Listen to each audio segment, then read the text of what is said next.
Muy bien, vamos a ver dónde nos encontramos hoy. Les cuento que este ciclo de estas 2 semanas de estudio, un momento, ahí sí. Buenas noches Carolina, buenas noches María Paz, buenas noches Gonzalo, buenas noches Cindy, buenas noches Paola. Les cuento que esta semana, este ciclo de estudio es un poco distinto a los demás, ya que esta primera semana, perdón, tenemos todos los capítulos del libro del conductor, los vamos a ver sin ningún problema. La segunda semana, la próxima semana, vamos a tener un pequeño cambio, pero por supuesto no va a ser perjudicial para nadie, porque tenemos el lunes feriado, que es el lunes 1 de mayo, el Día del Trabajador. Por lo tanto, el día feriado y fin de semana nosotros no hacemos clases. Por lo tanto, comenzamos desde el día martes, la próxima semana. Pero no se preocupen porque no se van a perder nada, ya que el día jueves, si se fijan en el último jueves de la segunda semana, tenemos 2 capítulos que vamos a ver el mismo día. ¿Por qué? Porque son 2 capítulos bastante breves y alcanzamos a verlos sin ningún problema. ¿Ok? Así que por eso. Les recuerdo a todos el método de estudio, realicen muchos tests, mucho test en su cuenta premium, mucho test. Lean el libro, si no lo quieren leer, lo pueden escuchar desde nuestro canal de YouTube y todos los recursos que tenemos para ustedes.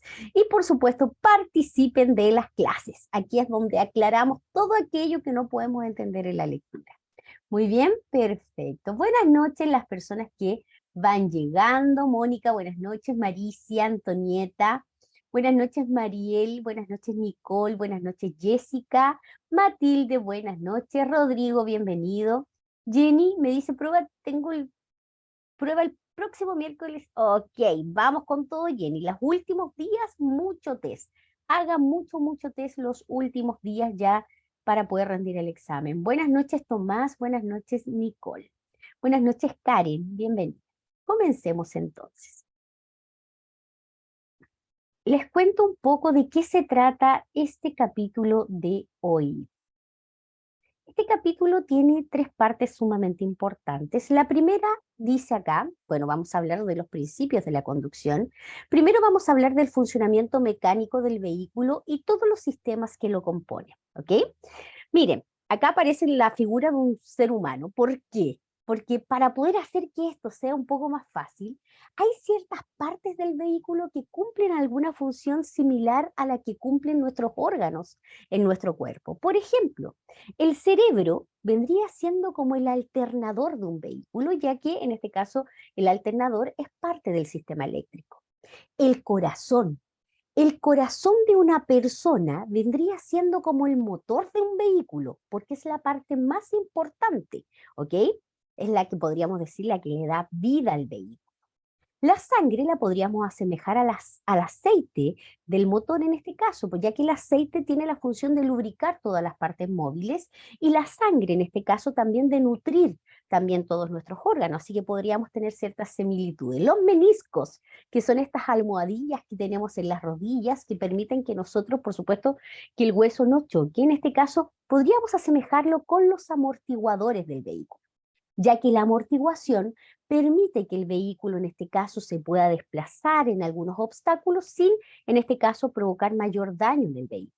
¿Ok? En el caso de los meniscos también protege en este caso los huesos de nuestras rodillas. Y por último, los neumáticos se podrían asemejar a los zapatos que usamos las personas, ya que si las personas usamos zapatos incómodos, por supuesto que también se van a dañar nuestros pies. En este caso también, si usamos malos neumáticos o en mal estado, también se va a dañar el vehículo, ¿ok? Así que más o menos esa es la semejanza que podemos hacer con algunas partes del ser humano. También vamos a hablar sobre la distancia de detención. Vamos a hacer un cálculo mediante una fórmula para que tú puedas realizarlo el día de tu examen. Y por último, vamos a hablar sobre los elementos de seguridad pasiva y activa de nuestro vehículo, que te los voy a comentar más adelante. Muy bien, comencemos entonces nuestra clase. Perfecto. Mónica, Hoy terminé mi curso de conducción con el examen psicotécnico. Gracias también a mi profesor e instructor Víctor Ramírez por su paciencia. Muy bien, Mónica, felicitaciones. Veo que ya pasaste el teórico. Si hiciste el psicotécnico, me imagino que ya pasaste el teórico. Felicidades, Mónica. No sé si ya hiciste el práctico. Espero que te vaya increíble cuando te toque realizarlo. Por supuesto, de parte de todo el equipo de Práctica Test, te mandamos un tremendo, tremendo abrazo y muchas felicitaciones. Muy bien. Comencemos entonces. Les recuerdo a todos y a todas que nuestra página oficial es practicatest.cl. Aquí está nuestra página oficial. Nosotros estudiamos desde la sección que dice temarios. Nos vamos aquí. Si ustedes se fijan en esta sección que dice temarios, hay un montón de recursos para que tú puedas estudiar. Por ejemplo, aquí nosotros estudiamos desde donde dice temario B, pero también tienes el resumen B, tienes audiolibros, podcast, narración, resumen en 200 frases, libro versión online, libro en inglés, manual PDF en creol. O sea, tienes un montón de recursos para poder investigar y también para poder estudiar. Muy bien. Javier me pregunta, profe, si no me va bien en la primera instancia, ¿puede volver a rendir la prueba? Les recuerdo a todos, por si no lo saben, les recuerdo que usted tiene dos posibilidades para rendir el examen. Si falla en la primera, lo van a citar en 25 días después para que usted pueda rendir nuevamente el examen. Si usted falla en la segunda, ahí es cuando usted tiene que hacer todo el trámite de nuevo, tiene que volver a pedir hora, tiene que volver a pagar y todo eso. Pero si tienes, puedes volver a darlo una tercera vez y las veces que sea necesario. Fabiola, Fabiola, buenas noches. Juliana, eso aplica para las 3 pruebas. Sí, sí, aplica para las 3 pruebas. Por supuesto, si fallas, en este caso en alguna de las 3 pruebas, por supuesto te van a volver a citar más adelante, ¿ok? Nosotros estudiamos desde la sección que dice temarios. Rosa dice solo 2 profes. Sí, solo 2, Rosa. Temario B. Nos vamos a la sección que dice principios de la conducción y aquí está leer temario. Y aquí nos vamos al tema que nos corresponde. Muy bien. Nos vamos al primero. Perfecto. Muy bien. Voy a agrandar un poco la pantalla porque el otro día me pidieron que la agrandara para poder ir siguiendo el estudio. Muy bien. Vamos a ver. Vamos a partir con el motor, ¿ok? Como ya les decía, el motor es la parte más importante del vehículo y se asemeja al corazón de un ser humano. Acá como invitado. Importancia y ubicación. Es el elemento más importante, es decir, es el corazón del automóvil. Normalmente se ubica en la parte delantera de este, aunque en algunos casos está situado en la parte de atrás, actualmente en automóviles de alta gama. Combustible. Los vehículos particulares funcionan mayoritariamente con gasolina o benzina, también llamada. Algunos para el trabajo funcionan con petróleo diésel, como buses, camiones, camionetas y de forma excepcional existen vehículos que funcionan con gas, como algunos taxis. Además, en Chile, atención, se ha impulsado la política nacional de electromovilidad centrada principalmente en el transporte público y flotas comerciales. El funcionamiento del motor se mide por la cantidad de giros del motor en un minuto. Atención, que técnicamente se indican con la sigla RPM, que significa revoluciones por minuto, las cuales son indicadas por un tacómetro, que consiste en un reloj digital o análogo que está situado en el tablero del vehículo. Muy bien. Hay una pregunta del examen que te dice cuál es la función principal del motor. La función del motor en este caso es transformar la energía. En este caso, por supuesto, desde la gasolina, en este caso desde el combustible, hace su proceso para generar la energía para que el vehículo tenga movimiento, ¿ok? Entonces la función es transformar la energía. Acá tenemos algunos videos explicativos que están disponibles en nuestra página practica3.cl, pero que en clase no los alcanzamos a ver porque si no se nos va a ir toda la clase viendo videos. Así que están disponibles para que ustedes los puedan revisar en algún momento de estudio personal. ¿Perfecto? El sistema de lubricación. Vamos a ver. Buenas noches, Brian. El sistema de lubricación dice así: los motores se lubrican a presión con aceite para todas sus partes móviles. El efecto del aceite es minimizar el desgaste y la fricción entre las diferentes partes móviles, como ya les decía.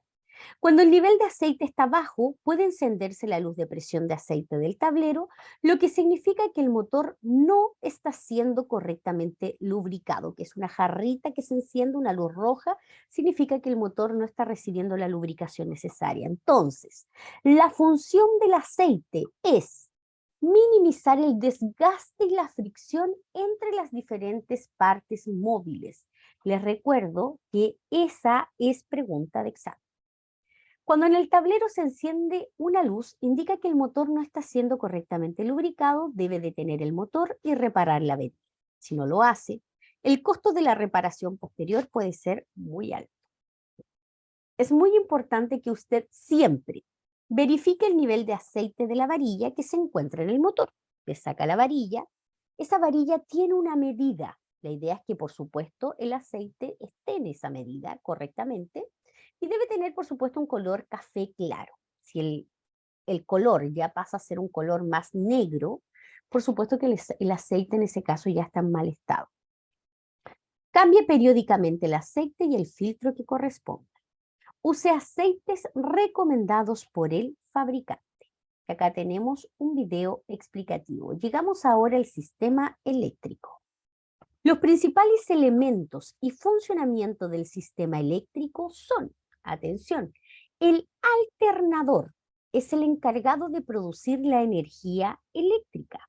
Este entra en movimiento a través de la correa del motor. Atención, el alternador es la parte más importante del sistema eléctrico. Como yo les decía al principio, esto se asemeja al cerebro de un ser humano. En el cerebro de un ser humano es donde se producen las conexiones neuronales para que nosotros podamos funcionar. En este caso, acá en el sistema eléctrico, el alternador produce las conexiones eléctricas, ¿ok? Para que, por supuesto, el motor pueda funcionar. La energía producida por el alternador, ¿dónde se almacena finalmente en la batería. Si la correa está poco tensa, el efecto del alternador se minimiza. En el tablero, una luz se enciende cuando la batería tiene poca carga. Posibles fallas y sus causas del sistema eléctrico. Un fusible fundido, los fusibles impiden incendios. Y el deterioro del sistema eléctrico. Cuando falla algún componente eléctrico, comúnmente se funde un fusible. Por ello es necesario revisar y reemplazar. ¿Cómo sabemos eso? A veces se nos apaga repentinamente una parte de nuestro vehículo, que puede ser, no sé, el tablero u otro sistema que tenga, en este caso, electricidad. Ampolleta. Si el intermitente en el tablero está más rápido o alguna luz no enciende, es posible que se deba a una ampolleta quemada. Tenemos que estar revisando constantemente las ampolletas. A veces no nos damos cuenta porque como vamos dentro del vehículo, pero sí tenemos que revisarlas constantemente. Muy bien. Acá tenemos, por supuesto, un video explicativo. Llegamos al sistema de combustible. Buenas noches, Isabel. El sistema de combustible es un sistema que se compone de tres partes. Dice acá, estanque de combustible, conductos y una bomba. Pregunta de examen. Atención, se compone de tres partes. Estanque de combustible, conductos y una bomba. Cuando el combustible llega al motor, ¿qué sucede? Los autos modernos cuentan con motores de inyección donde el combustible es eyectado directamente a la admisión. Los autos más antiguos funcionan con un carburador. Ahí se mezcla el aire y el combustible y después son aspirados por el motor. Entonces, el combustible en los autos más nuevos, ¿ok?, cuentan con motores de inyección y los autos más antiguos cuentan con un carburador. Al cargar combustible, usted siempre tiene que tener en cuenta No abrir innecesariamente la tapa de la gasolina, pues los vapores de combustible son cancerígenos. Llene siempre el estanque para liberar menos gases y de esta forma contaminar menos. También sabemos que en la realidad a veces no podemos andar siempre con el estanque lleno, pero la idea es por supuesto andarlo trayendo a un nivel medio aceptable. Lo que no se recomienda nunca es andar con el mínimo de combustible o con la reserva de combustible, ya que esta reserva de combustible generalmente tiene muchas partículas que dañan el vehículo. Use el octanaje recomendado por el fabricante, que puede ser 93, 95, 97 y por supuesto, mientras más alto es el octanaje, más pura es la benzina. Al cargar gasolina, detenga el motor, no respire los vapores emanados por la gasolina, no hable por celular, no debe fumar mientras carga combustible. Las reiteradas frenadas y aceleraciones al conducir generan un mayor gasto de combustible, o sea, el momento donde más gastamos combustible es cuando estamos en un taco, por ejemplo. ¿Ok? Cuando nos encontramos en un atochamiento vehicular, en un taco, que tenemos que frenar y avanzar, frenar y avanzar, frenar y acelerar. Esa acción es lo que más gasta combustible. Sistema de refrigeración. El objetivo de este sistema es enfriar el motor o también puede decir mantener el equilibrio, por supuesto, en la temperatura. Para mantener esta temperatura adecuada estable, para enfriar el motor se usa un líquido refrigerante, que es agua destilada con anticongelante, la cual circula por los canales en el bloque del motor y pasa desde ahí al radiador. Atención, el radiador es donde está también este ventilador, ¿verdad? Entonces, para eso tenemos que usar un líquido refrigerante. Cuando el motor marca una alta temperatura, puede estar obstruido el sistema de refrigeración. Poco líquido en la correa de bomba de agua, mal tensada o también puede estar rota. Si el motor ha aumentado su temperatura, usted debe detenerse y reparar la falla. Aquí, por supuesto, el daño que se puede provocar al vehículo cuando se calienta demasiado es sumamente mayor, así que hay que detenerse de inmediato. Acá tenemos un video explicativo. Tenemos también el sistema de escape. Los gases que libera en este caso el tubo de escape, tienen monóxido de carbono o también en el examen te puede aparecer como óxido de carbono, que es venenoso, incoloro y no tiene olor. ¿Cuáles son los síntomas de intoxicación por monóxido de carbono? Dolor de cabeza y vómitos son los primeros síntomas. Las múltiples sustancias tóxicas de estos gases son peligrosas para la salud y el medio ambiente. Dolor de cabeza y vómitos. Atención que es pregunta de examen. En el examen te aparecen muchos síntomas más, pero nosotros tenemos que saber que los síntomas primarios son dolor de cabeza y vómitos. Ahí tenemos, por supuesto, un video explicativo justamente de ese tema. Llegamos ahora al embrague, pedal de embrague. Al presionar el pedal de embrague, se desconecta la transmisión del sistema que se encuentra entre el motor y la caja de cambios. En ese momento no se transmite energía y es posible pasar cambios. Volver a conectar el embrague soltando el pedal. Al conducir, atención, presionando el pedal del embrague durante un tiempo extenso, se disminuye el control del vehículo. Por lo tanto, el embrague se presiona netamente en este momento, para cambiar la marcha. No tenemos que conducir todo el rato con el embrague presionado. De ahí se suelta y por supuesto conducimos con el acelerador. Y acá tenemos un video explicativo. Vamos a explicar, por supuesto, la función del embrague con esta imagen que tenemos acá. Cuando usted presiona el pedal, usted está realizando una acción que se llama desembragar. ¿Ok? Cuando usted desembraga, se separan los discos del sistema de embrague. Y al separarse los discos, es posible pasar los cambios. ¿Ok? Cuando yo suelto el pedal del embrague, sucede lo contrario. Se acopla todo el sistema con la marcha engranada, o sea, con la marcha que yo pasé, segunda, tercera, cuarta, la que sea, ¿ok? Con la marcha engranada, y esta fuerza pasa directo del motor a las ruedas a través de la caja de cambios, y ahí por supuesto el vehículo puede funcionar, ¿verdad? Puede andar a la marcha que nosotros dirigimos. Muy bien.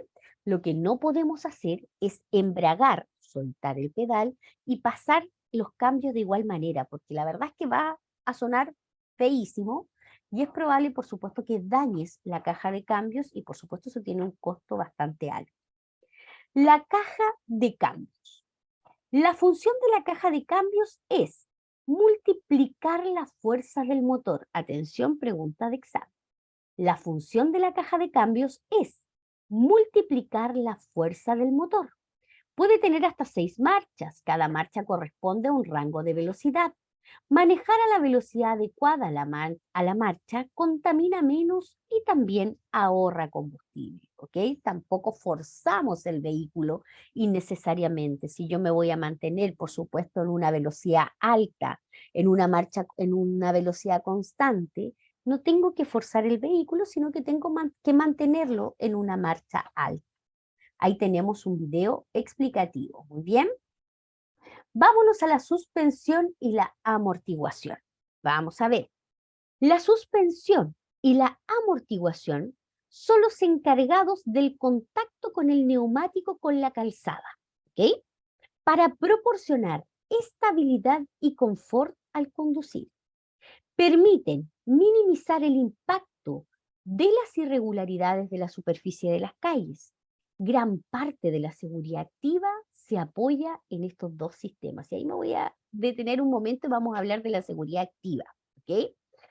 A ver, la suspensión y la amortiguación es un sistema de nuestros vehículos que nos permite hacer que el vehículo mantenga el control cuando pasamos imperfecciones por la calzada.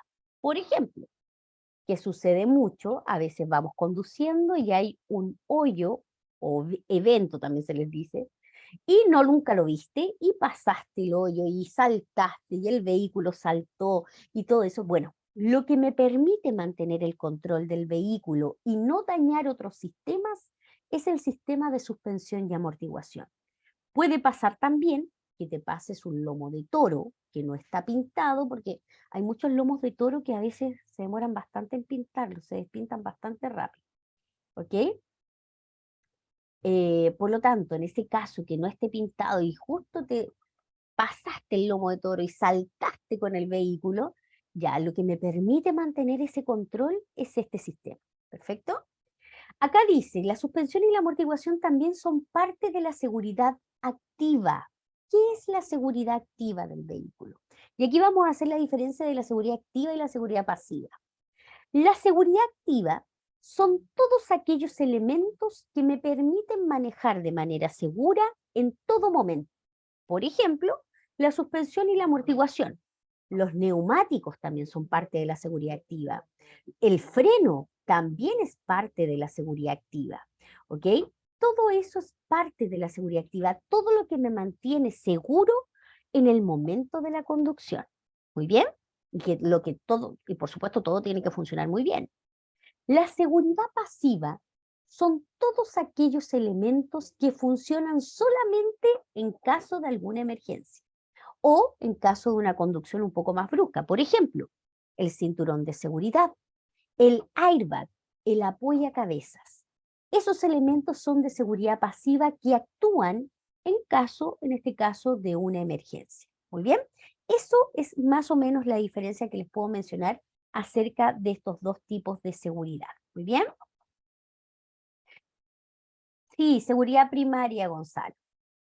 Hola, profe, yo daré el práctico en un auto automático. Está bien, Verónica, puedes dar el examen en un práctico o un mecánico. Muy bien, ¿cuáles son los peligros y consecuencias de amortiguadores en malas condiciones? El automóvil no posee estabilidad, especialmente en las curvas, con viento lateral o al circular sobre una superficie con agua, aumenta el riesgo de aquaplaning. ¿Perfecto? El aquaplaning ya es cuando un vehículo va a exceso de velocidad y pasa un charco de agua. Al ir a exceso de velocidad, provoca que el vehículo comience a, en vez de que el neumático se adhiera a la calzada, al pavimento, en vez que el vehículo, perdón, eso, que el neumático se adhiera al pavimento, el vehículo puede comenzar a patinar. El neumático no se adhiere, por eso eso se llama aquaplaning, ¿ok? Mayor es la distancia de frenado, sobre todo en calles irregulares o mojadas. Si además el vehículo tiene ABS, este sistema va a perder efectividad.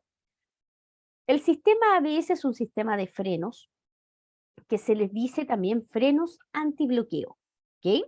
O sea, que en este caso, cuando yo tengo que realizar una frenada de emergencia, una frenada brusca, permite que los neumáticos, en este caso, no se bloqueen y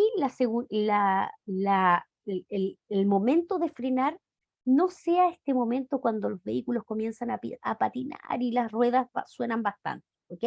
Se mantiene el control del vehículo con los frenos ABS. Permite una frenada mucho más segura. ¿Provocan averías con mayor frecuencia en otros elementos del vehículo? Claro que sí, si no tienes los amortiguadores en buenas condiciones, el hecho de ir saltando por el pavimento, por supuesto que vas a dañar otras partes del vehículo. Y por supuesto, menos confort en la conducción. Esto puede provocar la fatiga del conductor, ya que un amortiguador, en este caso en mal estado, suena y suena bastante feo. Así que por eso dice menos confort, en este caso, en la conducción. Vámonos a los frenos.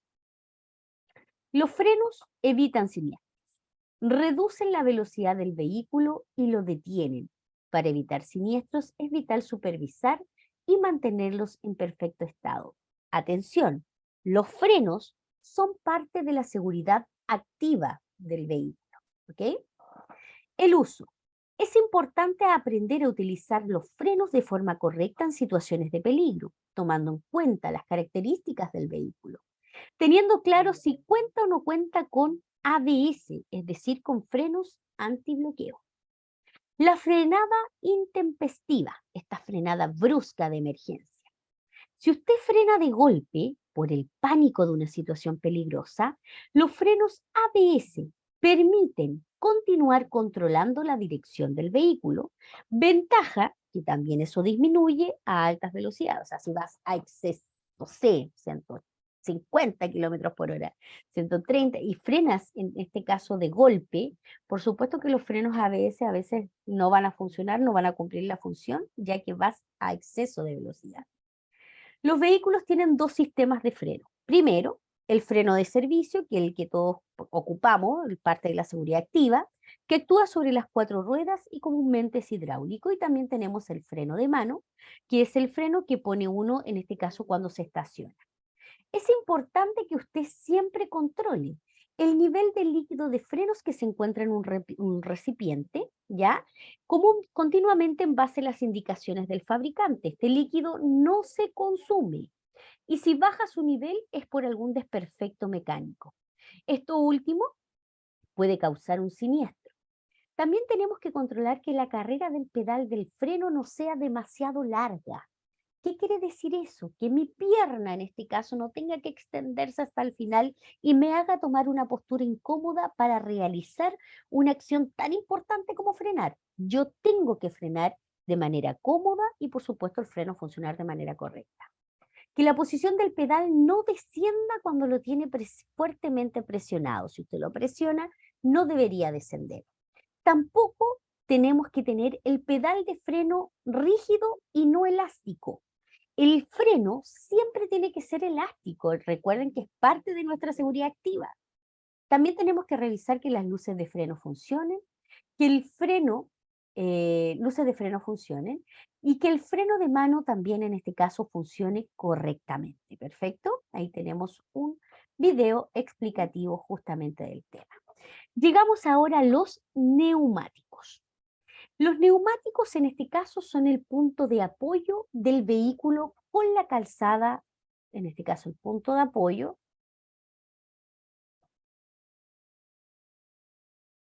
A ver, voy a leer a ver si puedo contestar esta pregunta, ¿ok? Hola, profe, una consulta. Una de las preguntas que aparece en el test, ¿cómo puede usted evitar que su vehículo patine cuando la calzada está cubierta con una capa de hielo? Y la respuesta correcta sería que era conduciendo a una velocidad baja en un cambio más alto, en el cambio más alto posible. Mi duda es, ¿qué significa eso? ¿Cómo se haría?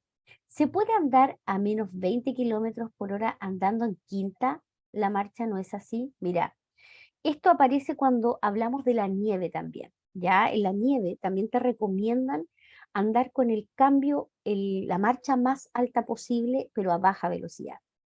Ahora, el libro del conductor es súper claro cuando uno lee esa parte en explicar que la idea es que ocupemos la marcha más alta que razonablemente podamos emplear.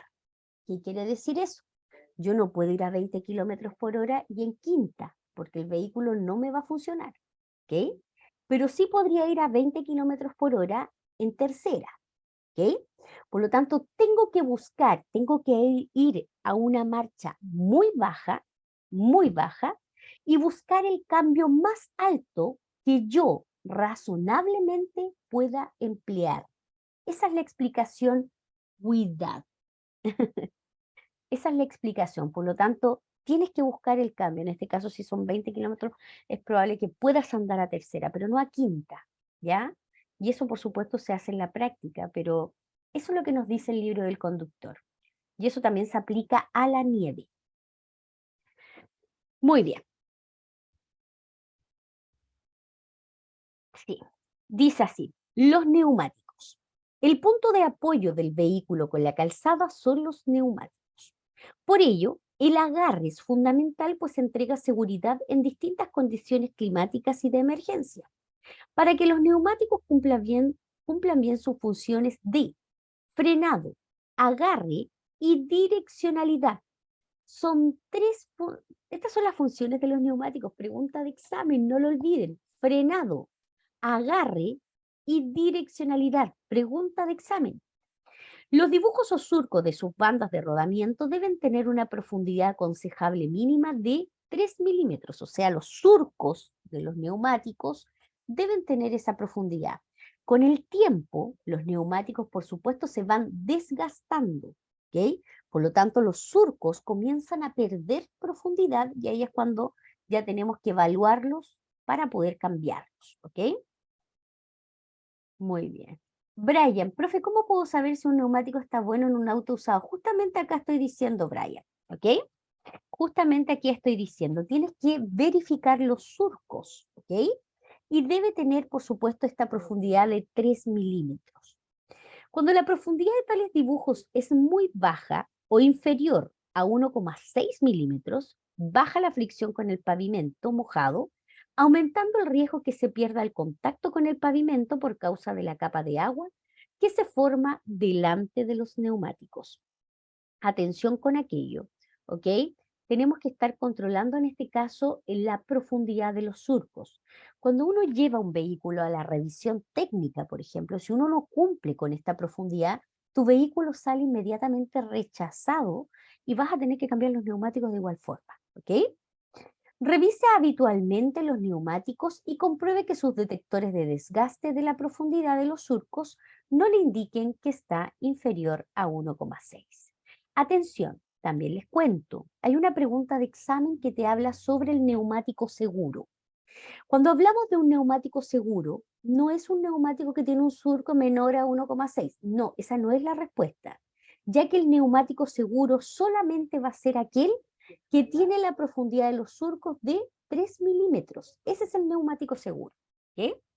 De los distintos elementos que debe revisar el conductor, los neumáticos son los primeros. Muy bien, y ahí tenemos, por supuesto, un video explicativo. Llegamos ahora a las luces del vehículo. Las luces exteriores de los vehículos tienen doble propósito. Primero, lograr conducir en la oscuridad o cuando la visibilidad sea reducida y ser visto por los otros automovilistas para advertirles de diversas situaciones o maniobras. Vamos a explicar las luces legales por normativa que todos los vehículos deben tener. Atención. Tenemos dos focos que proyectan luces altas y bajas que pueden ser de color blanco, incluso también pueden ser de color amarillo, que son las luces principales que uno alumbra cuando está en funcionamiento el vehículo. Tenemos dos luces intermitentes que son de color naranjo. Tenemos dos luces de estacionamiento, que son unas pequeñas lucecitas que están al lado de las que proyectan luces altas y bajas. ¿Cómo puedo saber dónde están estas luces? Generalmente es el primer clic que uno le da a la palanca de las luces. Ese primer clic se llama luz de estacionamiento. Y también tenemos los neblineros que son opcionales. En la parte trasera del vehículo tenemos tres luces de freno que son de color rojo, dos luces intermitentes que son de color naranjo, dos luces de retroceso que son de color blanco, una luz en la placa patente que es de color blanco y tenemos dos luces rojas fijas que son de color rojo. ¿Ok? Si se fijan, en ninguna parte yo dije luces violetas, moradas, verdes, fluorescentes. Todas las luces que son de otros colores están fuera de la normativa legal, por lo tanto los vehículos se exponen a una multa. ¿Ok? En el caso del conductor, el dueño se expone a una multa. En las luces intermitentes se usan solo de emergencia, nunca para estación. A ver, el intermitente, a ver, tenemos las luces de emergencia, que son estas dos que se prenden, que también se les llama gatitos. No sé por qué, pero la gente le llama gatitos, que es la luz de emergencia donde está el triángulo. ¿Ok? Esa luz de emergencia es para poder advertirle al otro conductor que hay un posible peligro. Tú me preguntas, José, si eso se puede poner para estacionarse. ¿Ok? En el caso, bueno, los intermitentes cuando uno, las luces intermitentes cuando uno señala hacia la derecha o hacia la izquierda. ¿Ok? Yo te estoy hablando de las luces de emergencia. ¿Ok? Donde está el triángulo que tú conectas en el vehículo. Algunas veces cuando uno se va a estacionar y el sector del estacionamiento puede haber posible peligro porque hay mucho tránsito de vehículos, uno pone esas luces para poder advertirles a los otros conductores que es un posible peligro, ¿ok? Uno las pone. Pero en el caso que tú te vayas a estacionar en un lugar donde no hay conductores, no hay tráfico vehicular, no es necesario ponerlas, ¿ok? Paulina, tú me preguntas si las luces diurnas son optativas. Sí, Paulina, salvo en casos climáticos adversos. Por ejemplo, imagínate un día que está súper nublado, ¿ya? Imagínate, es de día, son las 3 de la tarde y tú tienes que conducir, pero está súper nublado, está a punto de llover y el cielo está súper negro. En ese caso, tienes que prender las luces en zona urbana, ¿ok? Zona urbana tienes que prender las luces. En autopista, eh, en autopista, las luces diurnas son obligatorias, ¿ok? En cambio, en zona urbana pueden ser optativas, salvo si es que las condiciones climáticas son adversas, ¿ok? Para poder ver y ser visto. Brian, prender las luces de estacionamiento para estacionar. Brian, eso es relativo, ¿ya? Es relativo. Brian pregunta qué distancia tiene que prender las luces. Es relativo, tienes que prender las luces, obviamente, antes de ejecutar la maniobra. Tú te pones en el lugar, pones las luces y ejecutas la maniobra, ¿ok? Jenny, ¿se pueden usar estas luces de emergencia para estacionarse en doble fila? Sí, no deberíamos estacionarnos en doble fila, pero en caso de emergencia, en este caso, por supuesto, hay que ponerla porque eso advierte a los otros conductores sobre un posible peligro. ¿Ok? Para eso son esas luces. Esas luces, cuando uno dice emergencia, uno se imagina una emergencia tan grande, pero más que nada, esas luces se llaman luces de advertencia, ¿ok? También las pueden señalar así, como luces de advertencia. Ok, vamos al siguiente tema. Acá tenemos un video explicativo, otro video explicativo y llegamos a los espejos. Los espejos permiten al conductor ver el tráfico que circula detrás de él, a la derecha y a la izquierda del vehículo. La mayoría de los espejos laterales son convexos, por lo que las imágenes se visualizan más lejanas de lo que están en realidad. Los puntos ciegos o ángulos muertos corresponden al espacio de la conducción no visible para el conductor en los espejos. Atención, tenemos en este caso, bueno, nos dice el libro del conductor que los espejos laterales son convexos, por lo tanto, cuando yo voy a ejecutar una maniobra, me tengo que asegurar mirando también el espejo retrovisor para asegurarme que la distancia está correcta, ¿ok? Ahora, si no tengo seguridad, por supuesto, con mucho cuidado, me giro y trato de mirar, por supuesto, para poder asegurarme antes de ejecutar la maniobra.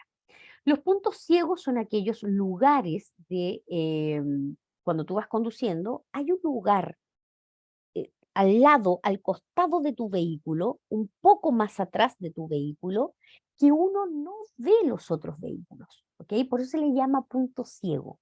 Por lo tanto, imagínate, te vas a cambiar de pista, ejecutaste, hiciste toda la maniobra, señalizaste, miraste por los espejos y estás listo para cambiarte de pista y de repente sientes una bocina que te está tocando la bocina. Miras para el lado y ves un vehículo que nunca viste en los espejos. ¿Ok? Ese es el punto ciego. Entonces, por lo tanto, cuando uno va a ejecutar una maniobra de esa dificultad, además de mirar por los espejos, tenemos que girar un momento, con mucho cuidado, por supuesto, y precaución, la cabeza para asegurarnos que no haya nadie, ¿ok? No haya otro vehículo. Muy bien, perfecto. Vámonos ahora al siguiente tema que habla sobre la energía y las leyes físicas. La energía del movimiento también se le llama fuerza de inercia. La fuerza de inercia provoca que un vehículo acercándose a una curva mantenga una trayectoria en línea recta. A través del volante usted puede controlar la dirección. Sin embargo, a altas velocidades esto se complica y podría perder la fricción saliéndose de la vía. Siempre recuerde, antes de conducir, o al conducir en este caso, verificar con anticipación el estado del camino. Estar atento a cualquier sorpresa mientras conduce. Las hojas caídas, derrames de combustible, pérdidas de aceite, provocan que el pavimento sea más resbaladizo. Baje la velocidad con anticipación antes de la curva y acelere suave a la salida de la curva. La fuerza centrífuga en una curva tiende a sacar el automóvil de la vía, pero depende de dos factores, de la velocidad y de lo cerrada que sea la curva. Yo siempre doy como ejemplo, yo no sé si ustedes cuando eran niños alguna vez se tiraron en bicicleta en una pendiente. Podría ser una calle, un cerro, y uno se tiró en bicicleta y cuando uno intentó frenar o doblar, generalmente la fuerza de la velocidad te sacó del camino y te caíste. ¿Ok? Ok, de eso se trata la fuerza de inercia. De esa fuerza que en este caso te lleva, y depende de dos factores, ¿ah? Depende de la velocidad. Mientras más fuerte vienes bajando la pendiente, más fuerte va a ser la salida. ¿Ok? Por lo tanto, en este caso, la misma fuerza centrífuga que se llama va a sacar, en este caso, a la persona del camino y también, mientras más cerrada sea la curva, peor. ¿Ok? Peor, por supuesto. Dania se acordó. Se me imagina que le pasó. A mí también, Dani, alguna vez. Acá tenemos un video explicativo. Muy bien, vámonos a este famoso cálculo matemático. A ver, Cindy me dice, profesora, el espejo retrovisor, el del medio, es convexo. Este es convexo, también hace ver los objetos, vehículos a distancia realmente están. Cindy, el de espejo retrovisor no debería ser convexo. El espejo retrovisor te debería señalar la distancia real de los vehículos. Perdón. Los convexos son los que están al costado, ¿ok? Pero el retrovisor no debería ser convexo, ¿ok? Vámonos a la distancia de detención. La distancia de detención en este caso se hace a través de un cálculo matemático, pero vamos a saber de qué es la distancia de detención primero que todo.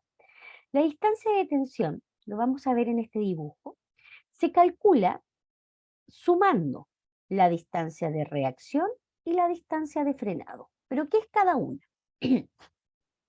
La distancia de reacción es ese momento, por ejemplo, yo voy conduciendo, voy conduciendo y veo más adelante que hay un semáforo que está a punto de cambiar a rojo. Entonces yo al mirar ese semáforo, vendría siendo un estímulo. Entonces yo miro el semáforo y en el caso, cuando miro el semáforo y comienzo a pisar el freno, ese momento pueden pasar un segundo, ¿ok? Un segundo. Ese momento se llama distancia de reacción. Es cómo yo reaccioné al estímulo que yo vi. Ahora, desde el momento que yo pisé el freno hasta que el vehículo se detuvo por completo, se llama distancia de frenado, ¿ok? Esa es la distancia de frenado. Entonces, este cálculo, vamos a ver cómo se realiza. Bueno, acá dice la definición. La distancia de reacción es la distancia que recorre un vehículo desde que el conductor percibe el estímulo hasta que responde al mismo pisando el freno. Eso puede ser un segundo, ¿ok? ¿De qué depende en este caso la distancia de reacción? De la edad. Podría ser que una persona más mayor tiene menos reacción, ¿verdad? También depende de la fatiga y la somnolencia. Una persona que se fatiga y está con mucho sueño, por supuesto que le cuesta mucho más eh, reaccionar, ¿verdad? Consumo de alcohol y drogas, algunos medicamentos, temperatura al interior del vehículo, también puede esto generar una mayor somnolencia, y también distracciones, celular, tabaco. Una persona que va distraída, por supuesto que reacciona bastante más lento. ¿Y de qué depende la distancia de frenado? Atención, aquí dice claramente, la distancia de frenado es la distancia que recorre un vehículo desde que el conductor pisa el freno hasta que logra detenerlo, ¿ok? ¿De qué depende? Primero, de la velocidad a la cual circula. Un vehículo que va a exceso de velocidad, por supuesto que le cuesta mucho más frenar. Una de la masa del vehículo, de la carga y su colocación. Fíjense la diferencia entre un vehículo y un camión, lo que le cuesta frenar un camión, ¿ok?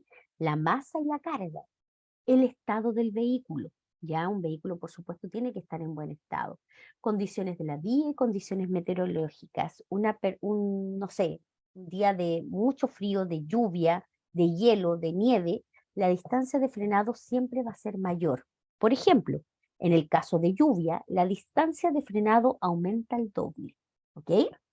En caso de hielo, la distancia de frenado puede aumentar hasta 10 veces más. ¿Ok? Muy bien. Vamos a ver el ejercicio, cómo se saca esto. El famoso ejercicio que aparece en el examen. Salí un momento para mostrarles el ejemplo. Aquí está. Yo me imagino que ustedes saben que para esto hay una fórmula, ¿ya? La fórmula es por 3 y por 5. ¿Por qué? Porque en este caso por 3 es una fórmula estandarizada. Así es la fórmula, ¿ya? No, esto no son no son segundos, no es distancia, no son metros, ¿ok? Es solamente una fórmula estandarizada. Por ejemplo, fíjese acá, el ejemplo dice, un vehículo viaja a 60 kilómetros por hora. ¿Cuál es la distancia de detención? Generalmente se te van a presentar estos números a través de números enteros, o sea, 60, ¿ok? Yo tomo el 60 y tengo que sacarle el 0 y voy a trabajar solamente con el 6 y multiplico 6 por 3 y me da 18. Eso es la distancia de reacción. Luego tomo el mismo 6, lo multiplico por 5. 6 por 5 me da 30 y eso se llama distancia de frenado. ¿Ok? Multipliqué por 3 y por 5. Siempre me preguntan, profesora, ¿y puede ser que me pongan en el ejemplo 110? Sí, saque el 11, quédese con el 11 y le saca el 0. Pueden ser 120, sí, quédese con el 12 y le saca el 0. ¿Ok? Así se trabaja en esta fórmula. En este caso, usted ya hizo el cálculo por 3 y por 5 y lo suma. 48. Y el resultado son 48 metros aproximadamente es la distancia de detención en este ejemplo. ¿Ok? En este ejemplo. Muy bien. Acá puede suceder también, en el caso, que el 48 que te dio no aparezca en las alternativas. ¿Por qué? Porque esto es un cálculo aproximado. Por lo tanto, yo tengo que marcar la alternativa que más se acerque al cálculo que yo saqué. A lo mejor sí va a estar en la alternativa 48, pero a lo mejor no va a estar. Entonces, ¿qué tengo que hacer? Saco, en este caso, o selecciono el número que más se acerca a 48. Por ejemplo, imagínate que las alternativas te dieron alternativa A, 30, alternativa B, 52, alternativa C, 125. ¿Cuál es la que tengo que marcar? 52, porque es la que más se acerca a 48. ¿Ok? Muy bien, así se saca el cálculo. Vamos a ver. Continuamos entonces con la explicación. A ver. Un minuto. Aquí estábamos. Perfecto. Muy bien. Continuamos. Espero que haya quedado claro que tenemos algunos otros ejemplos, un video explicativo del profesor Jaime, otro video más. Muy bien. Llegamos ahora a los elementos de seguridad pasiva y llegamos al último contenido del capítulo. Corresponden a los sistemas que aminoran las consecuencias de un siniestro provocado por dificultades con la seguridad activa, como los frenos y los neumáticos. Algunos elementos de seguridad pasiva son el cinturón de seguridad, los airbags y los apoyacabezas. Ahí tenemos un video explicativo. Llegamos al primero. Nicole, profesora, estas preguntas, ¿cómo están relacionadas con la velocidad? Ya que la velocidad, no. Nicole, la distancia de frenado no es pregunta de doble puntaje, ¿ok? No es pregunta de doble, la distancia de detención, perdón.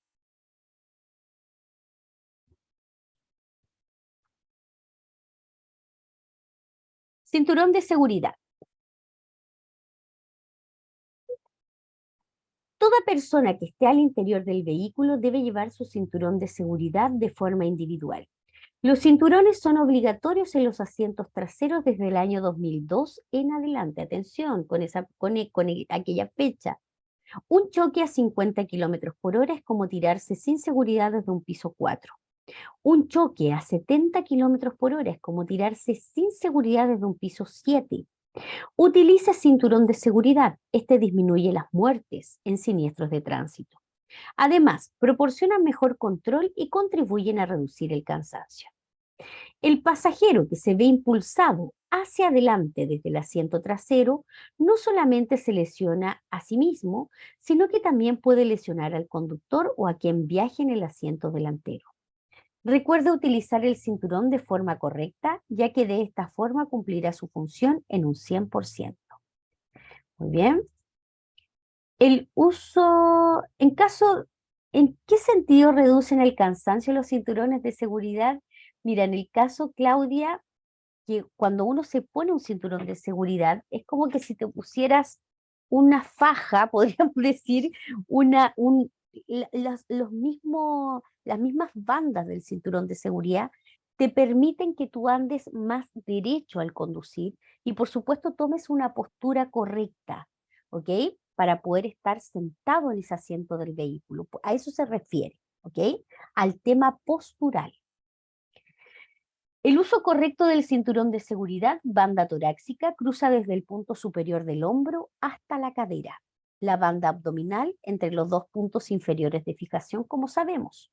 Una vez abrochado, debemos estirarlo ligeramente hacia arriba para que quede bien ceñido al cuerpo. Importante, cuando usted sufre un siniestro, debe cambiar los cinturones de seguridad. Muy bien, recuerde que si usted sufre un siniestro y ya el cinturón de seguridad ya cumplió su función, usted tiene que cambiarlo posteriormente. Muy bien, perfecto. Tenemos el airbag. El airbag es una bolsa de aire que se activa automáticamente ante un impacto fuerte, tarda unos milisegundos en inflarse y desinflarse. El airbag reduce los riesgos que produzcan daños cervicales, eh, ingreso de vidrios en los ojos y evita los golpes contra el volante y tableros. No son eficaces si no se utilizan con el cinturón de seguridad. Al producirse un siniestro, la bolsa se activa a una velocidad de 300 kilómetros por hora. Si no lleva el cinturón de seguridad, el airbag y el airbag se activa, puede provocar daños muy graves. Fíjese que el airbag no cumple su función si usted además no va con el cinturón de seguridad, sino que podría resultar nefasto en este caso la función del airbag. Disminuye la probabilidad de muerte. Se ha considerado que el uso de airbag frontal en conjunto con el cinturón de seguridad puede llegar a bajar en un 20% la probabilidad de sufrir lesiones mortales. Después de un siniestro se deberá reemplazar el sistema de airbag aunque éste no se haya abierto. Para evitar riesgos y obtener los máximos beneficios de este sistema, siempre recuerde: nunca instalar una silla de seguridad infantil en el asiento delantero si existe airbag de copiloto. Al encender la luz de airbag en el tablero de forma permanente, revise el sistema con un técnico. Recuerde que hay diferentes tipos de airbag: frontales, cortinas, de cabeza inteligentes. Recuerde informarse sobre los airbags cuando conduzca el vehículo.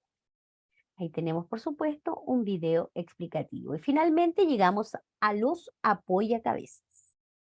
Su función es evitar los daños cervicales cuando es impactado por atrás.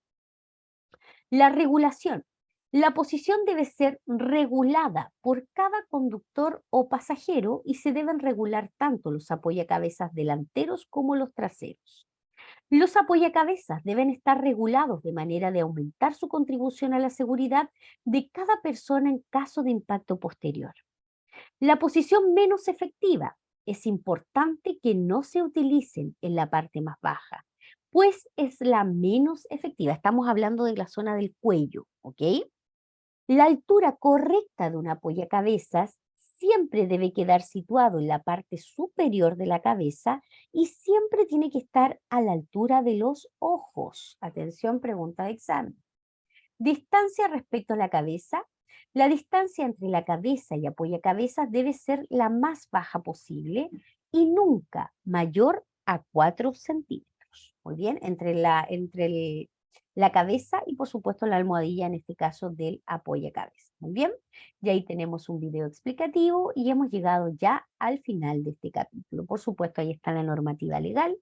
Llegamos también al video explicativo y el video del profesor David, y aquí para que usted realice finalmente los tests.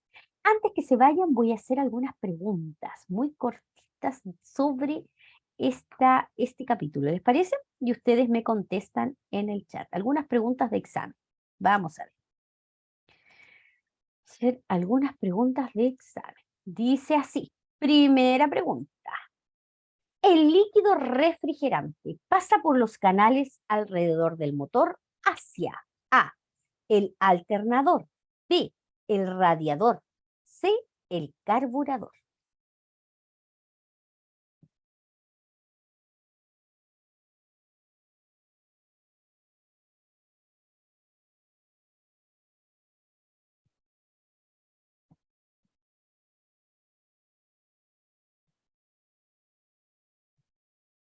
Marque muy bien. Perfecto. Bien, excelente. Estoy mirando sus respuestas. Perfecto. Letra B, ustedes me dicen que es el radiador y es correcto. Recuerde que el alternador es parte del sistema eléctrico, ¿ya? Y el carburador en este caso es parte del sistema de combustible. Muy bien. Siguiente pregunta. En un choque a 50 kilómetros por hora sin llevar puesto el cinturón de seguridad, es como tirarse a la calle desde un A, cuarto piso sin red de seguridad; B, tercer piso sin red de seguridad; C, quinto piso sin red de seguridad.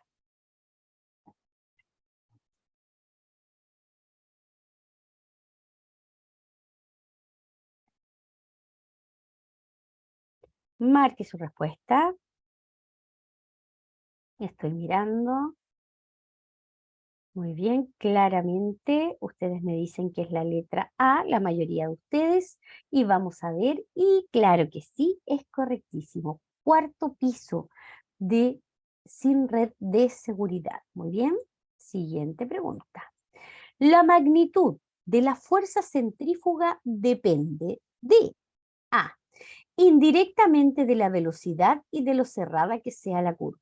B, directamente de la velocidad y de lo cerrada que sea la curva. C, indirectamente de la velocidad y de lo pronunciada que sea la curva.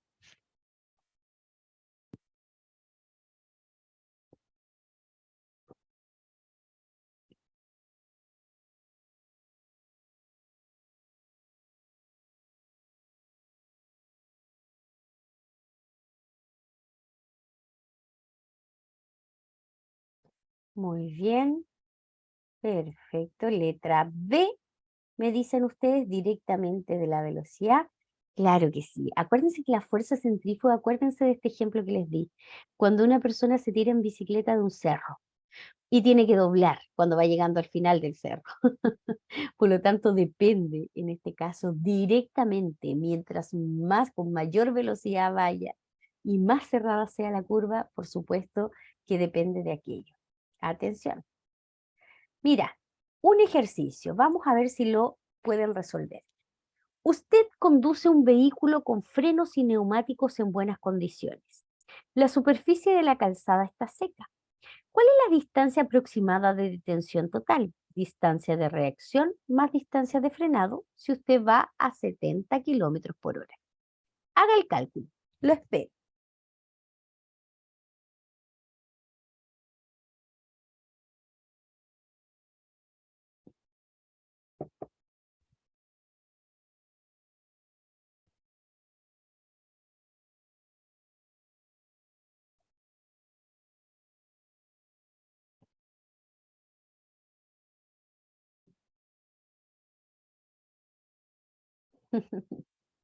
No les da exacto.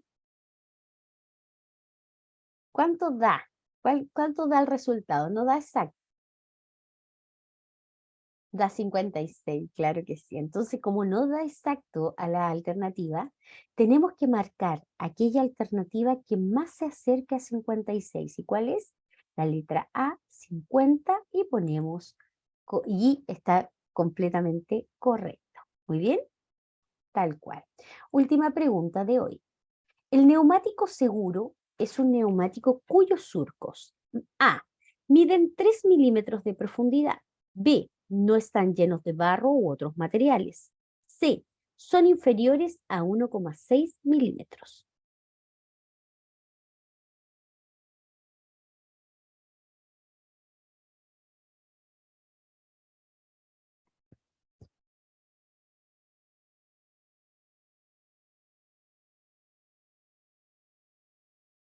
Súper, muy bien, estoy mirando sus respuestas. Vamos a ver. Letra A. Miden 3 milímetros de profundidad y eso es verdadero y eso está correcto. Recuerden que el neumático seguro siempre va a ser aquel que tiene los surcos correctamente correctos, ¿ok? Y no están desgastados. Muy bien, queridos estudiantes de Práctica Test. Antes que se vayan, quiero comentarles que mañana nos toca el capítulo de convivencia vial, ¿ok? Este capítulo de convivencia vial de mañana es un capítulo bastante más breve, mucho más cortito, pero súper importante. Así que mañana, si ustedes pueden durante el día leer el capítulo, solo el capítulo de convivencia vial del libro del conductor, mucho mejor porque en la noche estudiamos juntos y por supuesto los contenidos quedan mucho más claros y créanme que les va a ir increíble en el examen. Muy bien, que estén súper bien, que mañana tengan. Profe, para el día del examen se puede llevar lápiz y papel. Creo que no, José, no te permiten entrar con nada porque es a través de un computador, pero podrías preguntar ahí mismo en la dirección de tránsito, probablemente te lo permitan, José, ¿ok? Pero pregunta ya. Muy bien, queridos, que mañana tengan un excelente día, que sea un día maravilloso para todos ustedes y nos vemos mañana a las 9 de la noche. Les recuerdo que ya abrimos nuestra primera escuela práctica en la comuna de Padre Hurtado, así que están cordialmente invitados a ir a vernos. Ahí estamos todos los profesores. Chao, chao. Nos vemos mañana.